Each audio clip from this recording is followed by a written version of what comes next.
पैसे बचाने के लिए एक परिवार ने एक ही बाल्टी इंस्टेंट नूडल्स खाने का फैसला किया। माँ ने सबसे पहले चौपासी उठाई, एक कॉल लिया और नूडल्स छिड़क गए।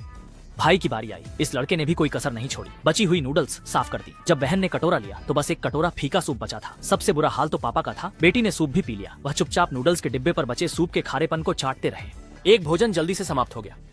रात होते ही परिवार पास के एक रेस्तरां में गतिविधि का लाभ उठाने पहुंचा, क्योंकि वहाँ 1 रुपए में पूरी चिकन खाने का प्रचार था। हमें सिर्फ 4 1 रुपए की मुर्गियां चाहिए। ये सुनते ही चारों तुरंत अलग हो गए और अलग अलग मेज पर बैठ गए। एक एक करके एक एक मुर्गी खाने की तैयारी करने लगे।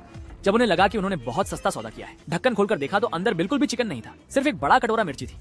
चारों के पेट पहले से ही भूख से गुड़गुड़ कर रहे थे, तो उन्होंने ज्यादा परवाह नहीं की और मिर्ची उठाकर खाने लगे। एक और लेते ही कुछ लोग इतनी तीखी लगी कि सिर की त्वचा सुन्न हो गई और तुरंत ही सबके चेहरे पर पसीने की बूंदें छलक आईं। याद देने हुई थी कि इतना सहने के बाद और मिर्ची जाते हुए हाथ से इशारा करके भिजवाने की तैयारी करने लगे। परिणाम स्वरूप वेटर ने कहा कि अगर पूरा नहीं खाया तो मूल कीमत पर भुगतान करना होगा। ज्यादा पैसे खर्च न करने के लिए पूरा परिवार मजबूरी में खाने लगा। इस समय माँ ने सोचा कि एक बोतल पेय ले ली ताकि तीखापन कम हो सके, लेकिन कीमत देखकर वह चौंक गई। असल में इस दुकान की असली कमाई तो इन महंगी पेयों से ही होती है। सबको आंसू बहाते हुए मिर्ची खाते रहना पड़ा। आखिरकार बड़ी मुश्किल से खाना खत्म किया और जैसे ही इस युद्ध के मैदान से भागने की सोच रहे थे, वेटर एक इलेक्ट्रॉनिक तराजू ले आया और कहा कि यह सूप भी पैसे में गिना जाएगा। मजबूरी में कुछ लोगों ने कटोरा उठाया और मिर्च का सूप भी पूरा पी लिया। इसके बाद वे तुरंत बगल के मुफ्त सार्वजनिक शौचालय की ओर दौड़े और नल के पानी से मुंह धोया।